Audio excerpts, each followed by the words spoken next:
5 seconds. Mr. Deputy Chairman, for the last 3 or 4 days, we had the pleasure of listening to a number of speeches on the budget of this year. The budget was criticized by some members and it was welcomed by others. It is only natural. As we all know, we are going through a difficult period. So, it cannot be expected that the budget will be welcomed by all.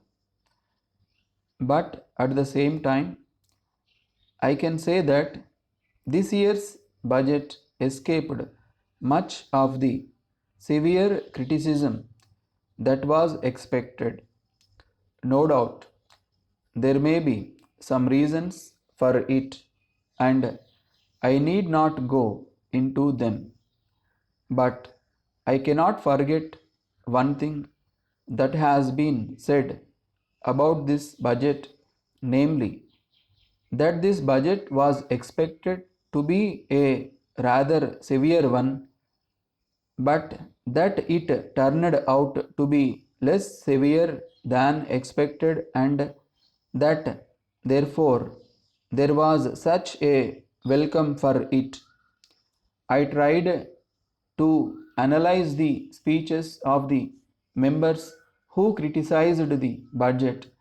I will try to deal with their criticisms and try to show, according to me, what the major good points are in the budget.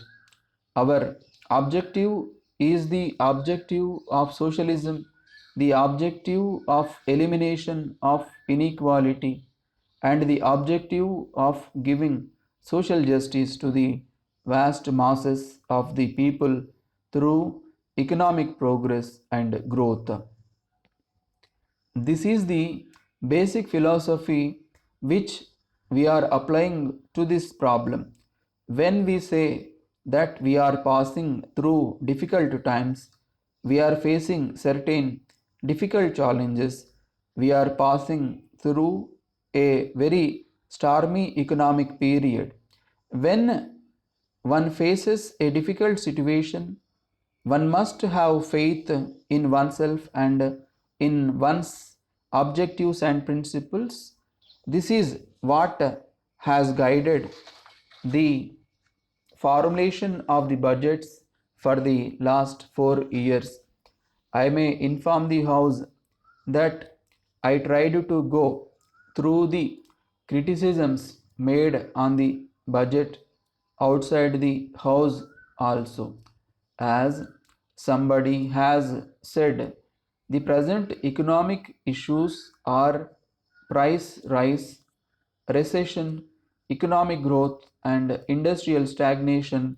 These are the major issues on the basis of which you can try to judge the budget. I think it is a very fair thing to do because these are the major economic issues today in the country. We cannot immediately expect complete disappearance of inflationary forces. The most important factor to be considered is whether this budget has helped in controlling the present inflationary climate and whether it has made a genuine effort for economic growth.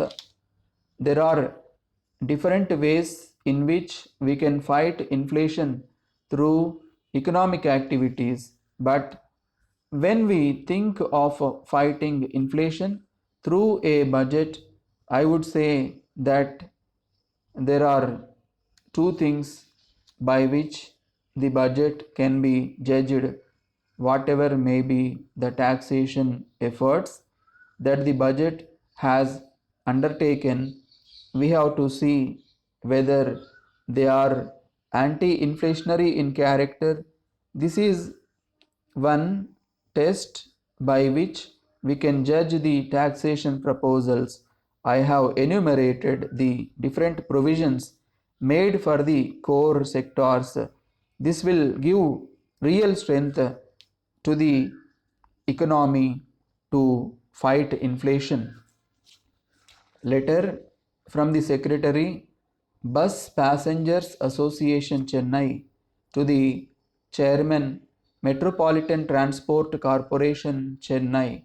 Sir, we want to bring to your notice the difficulties experienced by the public traveling in the corporation buses, particularly the office going public. It is true that the population of Chennai city is growing by leaps and bounds, and there is the floating population also. Of late, the problem of transport has become a big one, and travel during peak hours has become next to impossible. The office going public are not able to reach their office in time due to frequent breakdown of buses. Great inconvenience is caused to the traveling public as a result of bunching of buses and stoppage at many points for issuing tickets.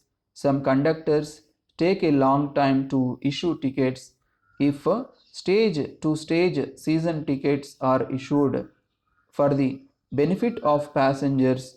It will help reduce the delay in the issue of tickets.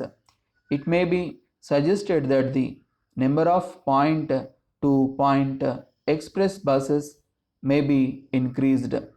On behalf of the city passengers, we request you to take steps to improve the services and avoid the hardships caused to the traveling public. Yours faithfully.